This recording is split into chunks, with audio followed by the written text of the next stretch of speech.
మనసుతో తాళి కట్టుండుంటే ఆ బంధ విలువ నీకు తెలిసి వచ్చేది. కాశీ, అమ్మా, నీ ముందు మాట్లాడుతున్నందుకు నన్ను క్షమించు. ఇది న్యాయం కాదమ్మా. న్యాయం కాదు. అందరికి న్యాయం చెప్పే నువ్వు వల్లి విషయంలో న్యాయం చెప్పలేవా? కాశీ, లేదమ్మా, ఇది నిజం.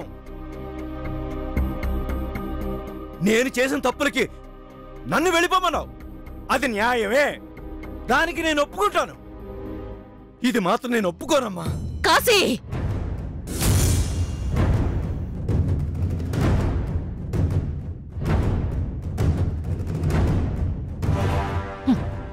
నన్ననే స్థాయికి నువ్వు ఎప్పటికీ ఎదగలేవురా.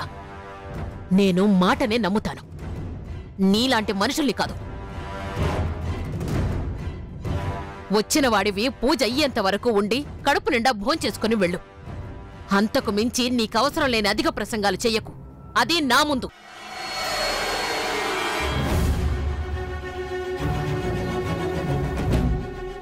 అమ్మా వల్లి, ఇది చూడ్డానికైనా నన్ను ఇక్కడ ఉండమన్నావు? నా వల్ల కాదమ్మా, కాదు,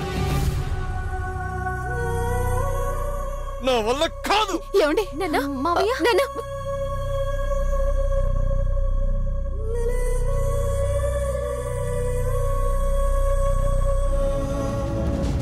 అందరూ వచ్చి పూజ దగ్గర కూర్చుంటే పూజ జరిపిస్తాను.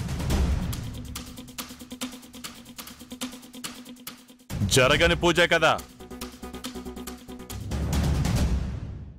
మామా, జరుగుతుందో జరగదో అది చివర్లో తెలుస్తుంది. ముందు పెద్దమ్మగారు ఇచ్చిన మాట ప్రకారం పూజ మొదలుపెట్టు. మొదట పెద్ద ముత్తైదులకు జరిపించు మామా. జరిపించడానికి ఒక వికెట్ తగ్గిందిగా. మావయ్య గారిని నేను తీసుకొస్తాను.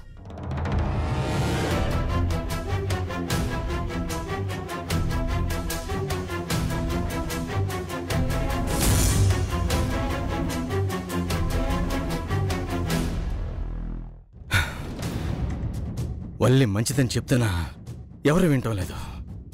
ఆఖరికి నా కొడుకు చెప్పినా వాడు వింటం లేదు.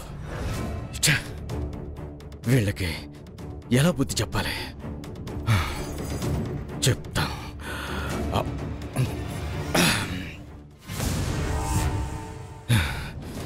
ఇప్పుడు దీన్ని తాగి లోపలికెళ్తే ఎవరే ఉంటారో చూస్తాను.